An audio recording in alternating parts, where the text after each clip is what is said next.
अजान से पहले सलातुस्सलाम पढ़ना कहां से साबित है? भाई कुरान पाक हमें रहनुमाई देता है कि शरीयत के हैं 4 उसूल। सबसे पहले जो मसला और हुक्म किताबुल्लाह कुरान पाक में मौजूद होगा उसको मानना भी होगा, उस पर अमल भी करना होगा। कुरान पाक ने बार बार अतीउर रसूल नबी पाक रसम की इताअत का हुक्म दिया है। लिहाजा नबी अलैहिस्सलाम जो फरमाएंगे या जो आप सुन्नत जारी करेंगे उसको मानना भी है, अमल भी करना है।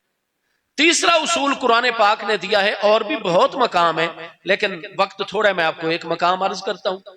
5वां पारा सूरह अन-निसा आयत नंबर 115 में अल्लाह पाक का इरशाद गिरामी है, मैं युशाकिर रसूला मिन बाद मा तबय्यना लहुल हुदा व यत्तबि गैरा सबीलिल मुमिनीन नुवल्लिहि मा तवल्ला व नुस्लिहि जहन्नम व साअत मसीरा। तो यहाँ 5वें पारे सूरह निसा की आयत 115 में फरमाया यत्तबि गैरा सबीलिल मुमिनीन, कि जिस मसले के ऊपर मुसलमान उलमा मुत्तफिक हो चुके हो, इजमाई मसला हो, इत्तेफाकी मसला, अब उस मुत्तफक अलैह मसले को छोड़कर जो अलग रास्ता अपनाएगा नुवल्लिहि मा तवल्ला, कुरान पाक फरमाता है वो जिधर मुंह उठा के जा रहे हैं हम उसको जाने देंगे, अपने करीब नहीं आने, अपनी बारगाह का कुर्ब उसी को अता करेंगे जो रसूल अलैहिस्सलाम की मुखालफत भी ना करता हो और मोमिनीन के मुत्तफिका रास्ते से भी इधर उधर ना होता हो।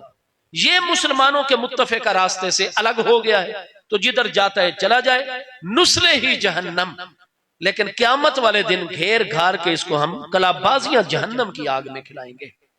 तो जो मुसलमानों का मुत्तफिका रास्ता है उससे जो अलग एक नई बात लेकर आता है और उसको अलग करके चलता है, कुरान फरमाता है हम उसे अपनी बारगाह का कुर्ब भी नहीं देंगे और उसे जहन्नम में कलाबाजियां। लिहाजा इजमाए उम्मत, बहुत सारी आयात और अहादीस सैय्या में कि इजमाए उम्मत हुज्जत है। चौथी चीज जो कुरान पाक ने इसी सूरह निसा आयत 92 में वाज़ेह फरमाया कि लौ रद्दूहु इलर रसूल व इला उलिल अम्र मिनहुम लआलिमहु allज़ीना यस्तंबितूनहु मिनहुम। अब यहां कुरान पाक ने सूरह निसा में यह तालीम दी है कि उम्मत में ऐसे उलमा जो साहिब इस्तिंबात हो, अल्लाह ताला ने उन्हें इज्तिहाद और कियास शरई इख्तियार करने की सलाहियत से नवाजा हो, तो अहले इस्तिंबात किताब और सुन्नत के दिए हुए उसूलों की रोशनी में जो मसला कियास और इस्तिंबात के जरिए से हल करके देंगे उसको मानना भी होगा, उस पर अमल भी करना होगा। इसलिए आजकल तो एक खास दौर के बाद यानी 150 साल हो गए कि बस जी जो मसला कुरान में है या हदीस में है वो हमें दिखाओ, और ये बज़ाहिर बात बड़ी अट्रैक्टिव है, इसमें बड़ी अट्रैक्शन है, बड़ी जाज़बियत है कि जी या कुरान की बात हो रही है या हदीस की बात हो रही है। भाई जब कुरान और हदीस की बात मेरे भाई करते हो तो पूरे कुरान को मानना है, पूरी हदीस को मानना है। तो कुरान और हदीस पाक ने 4 उसूल अता फरमाए हैं। जो मसला कुरान पाक में होगा मानना भी होगा, अमल भी करना होगा। जो मसला हदीस पाक और सीरत और सुन्नत में होगा मानना भी होगा, अमल भी। जो मसला इजमाए उम्मत में आएगा उसको मानना भी होगा, अमल भी करना होगा, वरना ना अल्लाह का कुर्ब मिलेगा और आखिरत में भी नुस्ले जहन्नम, जहन्नम में कलाबाजियां खानी होगी। इजमाए उम्मत तीसरी हुज्जत और दलील है। और चौथा लआलिमहु allज़ीना यस्तंबितूना मिनहुम फाताबिरू या उलिल अबसार। एतबार की हकीकत क्या है? इस्तिंबात, कियास, इज्तिहाद शरई।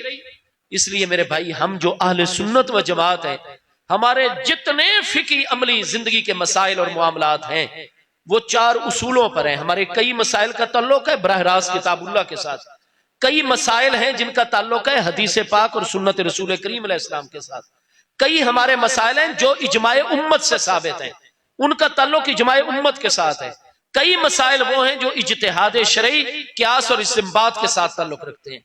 तो हर वो मसला जिसके बारे में हमारे मुहक्किक उलमा की ताकीक है कि ये मसला कुरान पाक से, हम क़यामत तक कुरान से दिखाएंगे। जिस मसले के बारे में हमारा दावा है कि ये हदीस से, हम क़यामत तक हदीस का हवाला देंगे। जिस मसले के मुतल्लिक़ है कि ये इजमाए उम्मत से साबित है वो हम इजमा से साबित करेंगे, और जिस मसले के बारे में कि ये कियास शरई और इज्तिहाद से साबित है हम कियास से उसको साबित करके देंगे। तो मसाइल की 4 किस्में हैं। आज जो भाई कहते नहीं जी मुझे तो या कुरान में से दिखाओ या हदीस में से, तो इजमा किसने हुज्जत करार दिया? कुरान ने नहीं हुज्जत करार दिया। फिर तुम कुरान को नहीं मानते हो। कियास शरई को कुरान ने हुज्जत नहीं करार दिया, इसलिए कि हवादिस और नवाजिल ये तो ला तादाद है, क़यामत तक नए से नए मसाइल पेश आते चले जाएंगे। आज नेशनलिज्म का दौर है, इलाकाई तरीकों से इंसानों की, ये पाकिस्तानी है या बांग्लादेशी है, ये सऊदियन है, ये फलां है। एक वो दौर था जब पूरा एक उम्मत का मामला था। आज क्या गैर बरतानिया की नेशनैलिटी हम लेते हैं, उसके बारे में शरीयत क्या कहती है? क्या आज इसके लिए क्यास की जरूरत नहीं है? अगर आप पुराने मसाइल में जाएंगे तो आप ना कुरान पाक बरतानिया में ले जा सकते हैं, ना आप बरतानिया की शरीयत हासिल कर सकते हैं। तो इसलिए जमाना बदलता है, हालात बदलते हैं, तकाजों में तब्दीलियां आती रहती हैं। इस्लाम है आखिरी दीन, महबूब अलैहिस्सलाम है खातमुन नबीयीन, इसलिए शरीयत मुबारक में इजमाए उम्मत को भी हुज्जत रख दिया गया है, क्यास शरई को भी हुज्जत, कि जिस दौर में कोई अखलाकी मसला आ जाए, कोई मुआशी इकोनॉमिकल या इक्तिसादी मसला आ जाए, कोई भी किसी किस्म का तहजीबी तमद्दुनी सकाफती मसला आ जाए, इजमा भी मौजूद हो, क्यास शरई भी मौजूद हो, इन दो उसूलों की रोशनी में हर दौर के तकाजों को मद्देनजर रखकर किताब और सुन्नत के जो उसूलों की रोशनी में मसाइल को हल कर लिया जाएगा, ताकि शरीयत आखिर तक जो है वो रहनुमाई देती रहे। तो इसलिए हमारे मसाइल हैं 4 किस्म के। इसलिए जब भी आप जाते हैं ना सुप्रीम कोर्ट के रजिस्टर, हमारा जी ये मामला है, हाई कोर्ट से आ गया फैसला लेकिन हमें शरह सदर नहीं हो रही, खुदा रहा इसको, तो सुप्रीम कोर्ट का रजिस्ट्रार आपकी तमाम फाइल को देखता है और कितनी मरतबा वो कह देता है कि इसमें ये कानूनी सुकम है, लिहाजा ये नाकाबिल समात तुम्हारी पिटीशन और दरखास्त है, इसको वापस ले जाओ और अपने वकला को कहो कि इसको फुला फुला आईनी और कानूनी शिक के तहत बनाकर लेकर आए। तो इसलिए ये महज आज ये कह देना जी कुरान और हदीस से ही हवाला, भाई कुरान और हदीस भी हुज्जत है और कुरान और हदीस ने अगली 2 चीजों को भी हुज्जत करार दिया है। इसलिए पूरे दीन को मानना है, आधे दीन को नहीं मानना। तो मसाइल किताबुल्लाह, सुन्नत रसूल करीम अलैहिस्सलाम, इजमाए उम्मत और क्यास शरई, ये जो है आजान के साथ सलातु व सलाम का मसला, इसका ताल्लुक क्यास शरई के साथ है। बस इसी पर इख्तिताम करते हैं बात का। मैं 2-2.5 मिनट में बात समझा देता हूं। ऐसा हुआ था कि सुल्तान सलाहुद्दीन अय्यूबी वफात पा रहे 567 सने हिजरी में। आप अंग्रेजी तरतीब से बाएं जानिब से 5, 6, 7 लिखेंगे तो उनका सने वफात सामने आएगा, 567 सने हिजरी। इससे भी पहले हुआ यह था कि करमता, जो आज शाम दिमश्क में इस वक्त बिशारुल असद साहिब हुक्मरान है, ये करमती आहले तशय्यो हैं। आहले तशय्यो के 34 फिरके, उनमें से एक फिरके करमता, ये अबू ताहिर करमती के पैरोकार होते हैं। बहुत सारे मसाइल में उम्मत से इख्तिलाफ है। सबसे बड़ा इख्तिलाफ ये कि हुजूर मौला मुर्तजा शेर खुदा करमल्लाहु तआला वजहुल करीम की जात बाबरकात को जितने करामता होंगे, करमती शिया होंगे, वो खुदा मानते हैं। वो कहते हैं इंसान की सूरत में अल्लाह पाक जलवागर है। फिर वो हुजूर मौला कायनात की शहादत नहीं मानते, वो कहते हैं वो जिंदा हैं। और जो हमारा इमाम होता है मौजूदा, हुजूर मौला कायनात उसके अंदर होते हैं और हुजूर मौला कायनात अल्लाह है, लिहाजा हमारा इमाम इस वास्ते से अल्लाह होता है। तो जो इमाम कह देगा हम उसी पर अमल करेंगे। बिशारुल असद का वालिद हाफिजुल असद शाम का साबिक सदर फौत हो गए, वो इनका उस वक्त का इमाम था। तो ये भाई करमती आज भी मौजूद हैं। हुआ यह था कि हरमैन तय्यबैन शाम, उस वक्त मुल्तान का हाकिम भी करमती था, तो हरमैन तय्यबैन और पूरे आलम इस्लाम पर इनका हो गया कब्जा। सुल्तान सलाहुद्दीन अय्यूबी उनका असल नाम जो है, तो ये बेटे हैं नजमुद्दीन अय्यूब के, ठीक है जी। अब इनके चचा जान थे शेर को, जो कि सुल्तान नूरुद्दीन जंगी के सालारे आला थे। अब ये खुद आलिम व फाजिल थे, जामे निजामिया से सनद याफ्ता थे। सुल्तान सलाहुद्दीन अय्यूबी अलैहि रहमा पहली जंगे सलीबी की, जो पहली सलीबी जंगे हैं, वो दौर मुकम्मल हो गया था।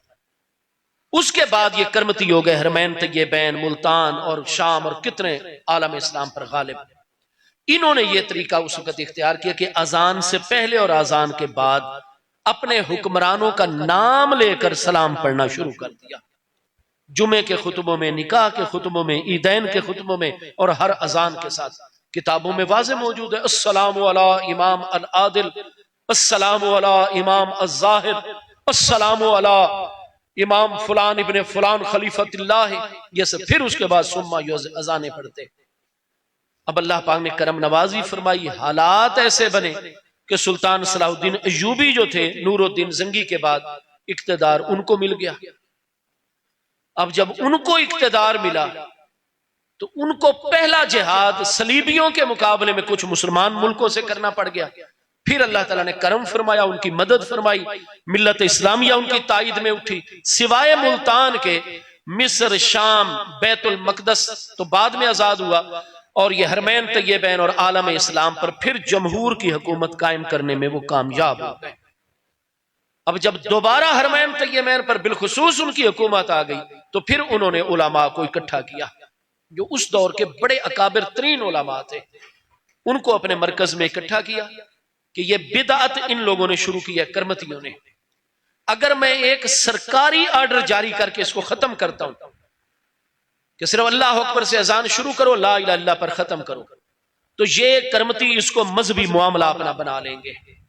इनकी मदद में यहूद और नसारा तैयार खड़े हुए हैं, और ये होते हैं मुसल्ला ग्रोह।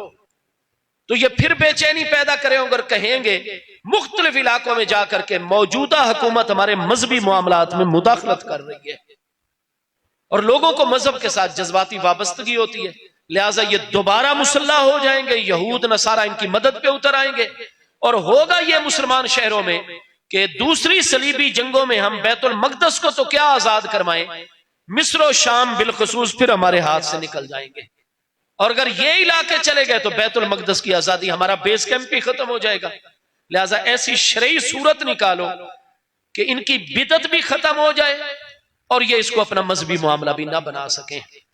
तो अब सैकड़ों किताबों में ये मसला, फतावा शामी में पूरी तफसील से ये मसला है, शरह तहतावी के अंदर ये मसला पूरी तफसील से है, इमाम जलालुद्दीन सयूती की किताबों में तफसील से, अलगरज, हनफी, मालकी, शाफी, हम्बली, सारी किताबों में और सदियों से और सैकड़ों किताबों में यह मसला मौजूद है कि फिर उलमा बैठ गए, उन्होंने गौर फिक्र किया, और तमाम अकाबिर उलमा उस दौर के 6ठी सदी हिजरी के मुतवस्सित दौर में जमा हो गए कि जनाब इसकी शरई सूरत है।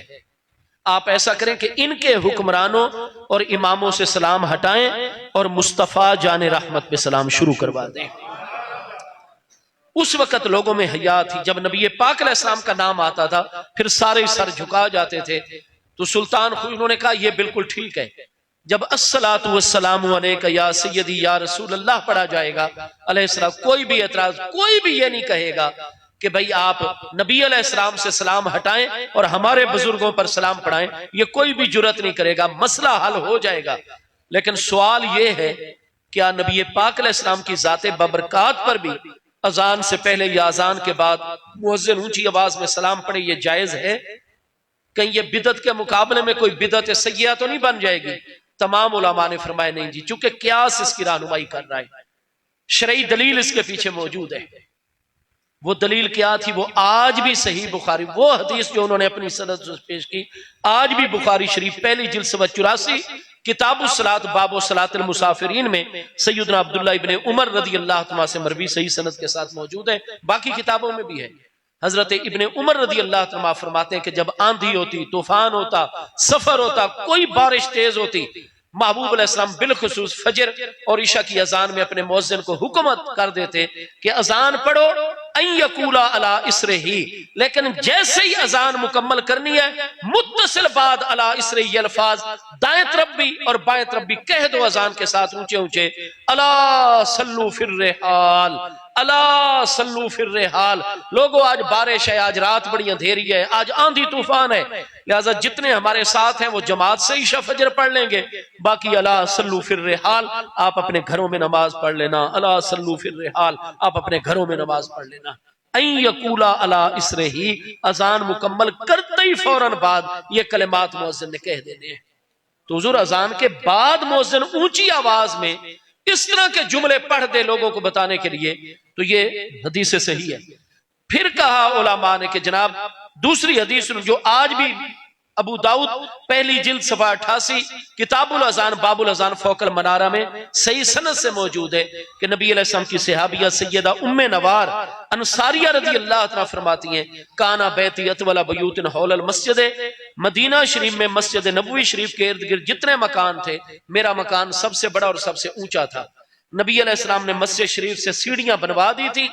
हजरत बिलाल को हुक्म था कि तुमने फजर की अजान उम्मे नवार अंसारिया के घर की छत पर, ताकि लोग, सुबह का टाइम होता है, आजान की आवाज हर घर में दूर दूर तक जानी चाहिए। फरमाया हजरत बिलाल आते थे और उसके बाद उनका तरीका क्या था, वल्लाहि मा अलिमतु अन तरकहा लैलतन वाहिदतन यानी हाजिल कलिमात, अल्लाह की कसम हजरत बिलाल ने जब भी अजान फजर पढ़ी है पहले ये 3 दुआया जुमले पढ़े हैं, उसके बाद अजान पढ़ी है। अब ये 3 जुमले हजरत बिलाल ने कभी, हजरत बिलाल ने तो अजान ही नबी अलैहिस्सलाम की हयात तैयबा पर दी है। महबूब का विसाल हुआ, जब महबूब नजर नहीं आते थे आलम ज़ाहिरा में, हजरत बिलाल मगलूबुल हाल हो जाते, हजरत अबू बकर से इजाजत लेकर वो शाम चले गए थे। एक मर्तबा महबूब ख्वाब में मिले, दौड़े आए और अजान का हुक्म हुआ और महबूब नहीं नजर आए तो बेहोश हो गए। बात मुकम्मल कर दूं 1 मिनट में।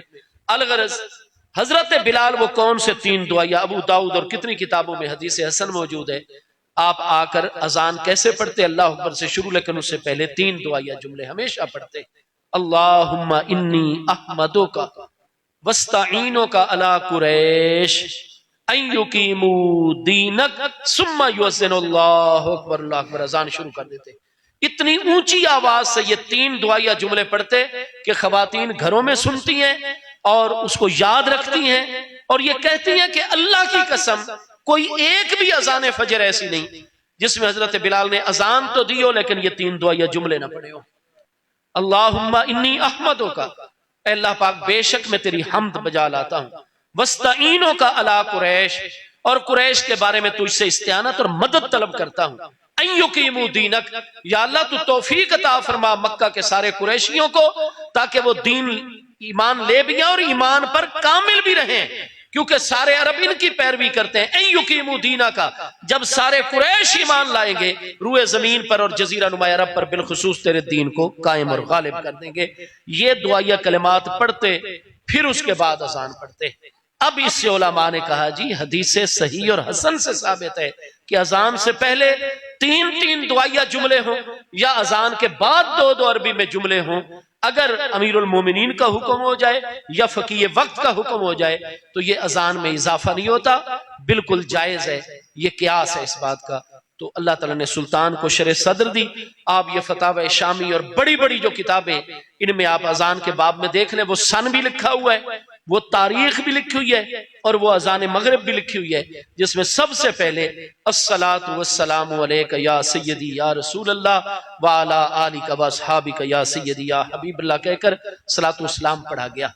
अब उलमा बाद वाले क्या, इमाम जलालुद्दीन सुयूती जैसे मुहक्किकीनों, अल्लामा शामी जैसे मुहक्किकीनों, अल्लामा सैयद अहमद तहतावी जैसे, शाफी, मालकी, हम्बली, हनफी, सब उलमा का हर दौर में आप जिस सदी की किताब उठाएंगे आपको हिंदुस्तान की किताबों में, अरब की सब में मिलेगा कि हाज़िही बिदअतुन सालिहतुन, हाँ जी, युजरु अलैहा फाइलुहा बेहुस्न नियत। इमाम सुयूती के अल्फाज हैं मिनल बिदअल हसनतिल्लती युजरु अलैहा फाइलुहा बेहुस्न नियत। फरमाया ये है नया काम। नबी अलैहिस्सलाम के दौर में अजान से पहले दुआया कलिमात पढ़े गए, अजान के बाद आंधी तूफान के मौके पर जब जरूरत पड़ी मुअज्जिन ने कलिमात पढ़े। सलातु वस्सलाम के अल्फाज नहीं थे, लेकिन चूंकि नबी अलैहिस्सलाम के हुक्म पर पहले भी अल्फाज पढ़े गए बाद में भी, इसलिए जिस दौर में जरूरत लायक हो जाएगी, अगर अमीरुल मोमिनीन हुक्म दे या कोई फकीह वक्त हुक्म दे और मुअज्जिन अजान से पहले या बाद कोई कलिमात पढ़ देगा तो अजान ही रहेगी, अल्लाह अकबर से शुरू होगी ला इलाहा इल्लल्लाह पर, लेकिन उससे पहले या बाद में अरबी में अल्फाज पढ़े जाएं तो ये नाजायज नहीं है, बल्कि नबी अलैहि सल्लम के हुक्म पर कलिमात अदा किए गए हैं। फिर मुस्लिम शरीफ पहली जिल्द किताबुल जुमा में पढ़ेंगे, जुमेरात को बड़ी शदीद हजरत अब्दुल्ला इब्न अब्बास के दौर में खुलाफाए राशिदीन के भी शहादतों के बाद बारिश हुई, आपने जब जुमे की अजान हो लगी मुअज्जिन को हुक्म दे दिया कि आज मदीना तैयबा की गलियों में बहुत ज्यादा कीचड़ है, वाहल है, बूढ़े बुजुर्ग आएंगे, गिरेंगे, उनकी हड्डियां टूट जाएंगी, लिहाजा अन यकूला इंदल है अलाते, अजान पढ़नी है, साथ ही कह देना है अला सल्लू फी रिहालिकुम, अला सल्लू फी रिहालिकुम। लोगों कीचड़ बहुत ज्यादा है, हम जितने मौजूद हैं हम जुमा पढ़ लेंगे, बाकी जो नहीं आ सकते वो तकलीफ ना करें, अपने कपड़े खराब ना करें, खतरे में अपने आप को ना डालें, अपने घरों में जोहर की नमाज पढ़ लें। कुछ नए हजरात आए हुए थे, मुस्लिम शरीफ की यह हदीस पढ़ रहा हूं, उन्होंने तेज नजरों से हजरत अब्दुल्ला इब्ने अब्बास की तरफ देखा कि हुजूर ये आप क्या, लोग जुमा घर में पढ़ लें, जोहर घर में पढ़े और इधर ना आए। आपने जब देखा कि लोग नए हैं और मुझे हैरानी से देख रहे हैं, मुस्लिम शीम में अल्फाज है, आपने फरमाया मेरी तरफ तेज नजरों से ना देखो, इन कुल तो लहू, अगर मैंने मुअज्जिन को अजान के साथ ये कलिमात पढ़ने का हुक्म दिया तो फकद कालहू मन हुवा खैरुम मिन्नी। जब इस तरह के हालात बनते थे तो जो मुझसे भी अफसल हस्ती थी हजरत उमर रदी अल्लाह तआला, वो भी इन हालात में अपने मुअज्जिन को कह दिया करते थे कि अजान के साथ ये कलिमात पढ़ दो ऊंची आवाज से। इसलिए उलमा ने क़यास से काम लिया। मकीस नबी अलैहिस्सलाम और हजरत उमर, हजरत इब्ने अब्बास की अहदीसें सहिया, इनमें है कि जब जरूरत हो अजान से पहले, अजान के बाद, तो चूंकि उस वक्त करमतियों का फितना खत्म करना मकसूद था, लिहाजा मुस्तफ़ा जान रहमत पे सलातो सलाम शुरू हो गया। और कुछ अरसे के बाद जंगे सलीबी हुई दुवम, और उसके नतीजे में 80 साल या 85 साल के बाद दोबारा बैतुल मक़दस मुसलमानों को अता हो गया अल्लाह की रहमत से। अलगरज हर दौर के उलमा का फतवा है, और नबी अलैहिस्सलाम का चूंकि हुक्म था, दौर खिलाफत राशिदा में हुआ है। खुलाफाए राशिदीन के बाद हजरत इब्ने अब्बास जैसे फकीह तर्जुमानुल कुरान प्यारे सहाबी ने हुक्म दिया है कि जब जरूरत लाहिक हो तो अजान के बाद या पहले कलिमात पढ़े जा सकते हैं। इसलिए बिदअत सय्यिआ नहीं है, बिदअत हसना ऐसा नया काम कि जितनी अच्छी नीयत से सलातो सलाम पढ़ा जाता है, अल्लाह ताला उतना ही अजर व सवाब अता फरमाता है। अल्लाह पाक मेरी आप सबकी हाजिरी कबूल फरमाए।